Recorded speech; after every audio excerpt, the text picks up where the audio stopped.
नमस्कार साथियों, जय हिंद।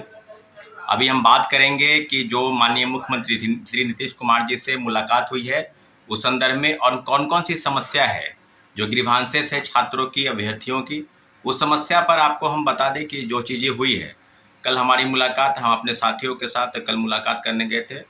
के कामराज मार्ग में मुख्यमंत्री जी ठहरे थे और हम लोगों की मुलाकात काफ़ी सार्थक सिद्ध हो गई, ऐसी हम कामना करते हैं, उम्मीद करते हैं, क्योंकि जो चीज़ें थी, जो ग्रीवांसेस थी, उसमें वन टू वन सब बातों पर आपको पता है कि जब हम पटना पहुंचे 27 तारीख को पटना आए हैं और मुख्यमंत्री जी 29 तारीख को मिलने का उनके साथ कार्यक्रम था।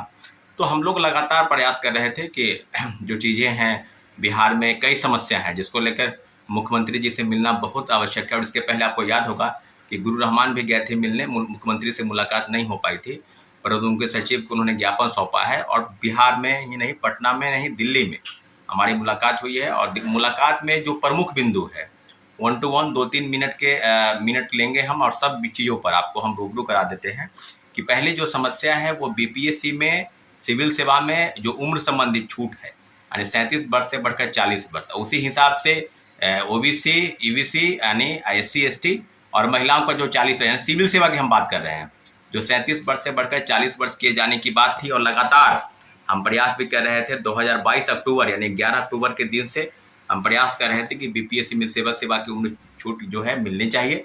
और देश के तमाम राज्यों में अगर कहा जाए तो लगभग 20 राज्य ऐसे हैं जहां अपनी उम्र सीमा में छूट की बढ़ोतरी की है। और अभी झारखंड में भी लगभग 7 साल की बढ़ोतरी हुई है। तो मुझे लगता है कि कहीं 40, कहीं 42, 44, 45, 46 तक बढ़ा है। और उसमें अगर सब पूरे आकलन अगर किया जाए तो बिहार में ही सबसे कम है, न्यूनतम है, वो है 37 वर्ष। तो सामान्य वर्ग के छात्रों के लिए, अभ्यर्थियों के लिए उम्र सीमा में छूट के लिए माननीय मुख्यमंत्री को ज्ञापन सौंपा। दूसरी प्रमुख बात है वो है सप्लीमेंट्री रिजल्ट। जैसा कि साथियों पता है कि सप्लीमेंट्री रिजल्ट को लेकर कई याचिका जो है कोर्ट में दायर है, टीआरई 1 से लेकर टीआरई 2 तक।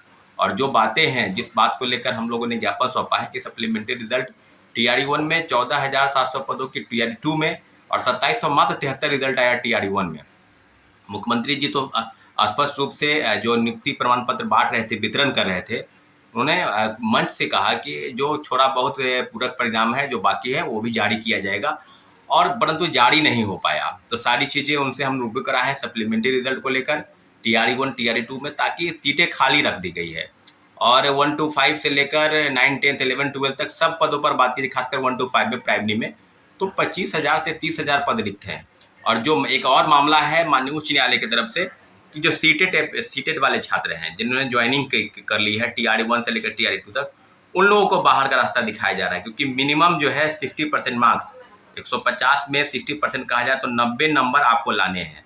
और सारे लोगों का ये जो डाटा है हम लोगों के पास, अगर आकलन किया जाए जिला से, तो सब जगह से लोगों को हटाया जा रहा है, सीटें खाली हो रही है, परंतु पूरक परिणाम के लिए कोई उचित कदम बिहार सरकार की तरफ से, बीपीएससी की तरफ से नहीं हो रहा है। और शिक्षा विभाग कहीं न कहीं दूसरी तरफ जो हटाने का काम कर रही है, फर्जीवाड़े को हटा रही है, उसके जगह पर नए लोगों की नियुक्ति जो मेरिट में है, जिन्होंने मिनिमम कट ऑफ को पार कर लिया है, सब लोगों पर होनी चाहिए। दूसरी, महिलाओं के आरक्षण को लेकर जो बात थी, महिलाओं के आरक्षण में 35% आरक्षण बिहार के महिलाओं को मिलने चाहिए, परंतु जो आरटीआई से खुलासा हुआ 1 to 5 में 17,000 पदों में 11,000 से ज़्यादा पद किसी दूसरे स्टेट की महिलाओं को मिला, तो जो काफ़ी दुर्भाग्यपूर्ण है।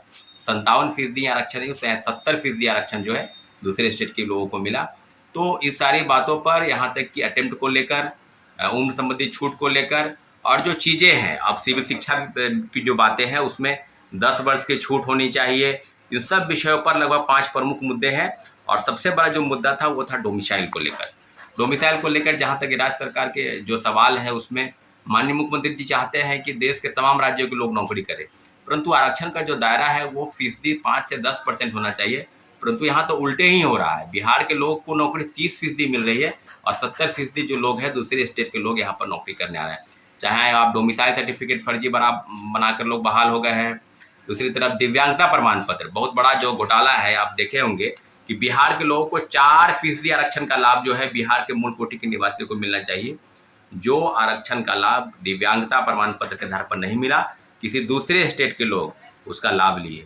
तो सारी चीज़ें हमने बात की है। और मुझे लगता है कि 10 मिनट हमारी बातचीत मुख्यमंत्री जी से हुई है। मुख्यमंत्री जी ने अपने सचिव को बुलाकर अपनी सारी चीज़ों को उन्होंने कहा है कि सब चीज़ को देखने के लिए। तो उम्मीद करते हैं। अब रही बात कि कुछ लोग सिर्फ ये समझ लें कि बस मिल लिए और काम हो गया, जब तक काम नहीं हो जाता तब तक का हम लोग को संघर्ष करते रहना है।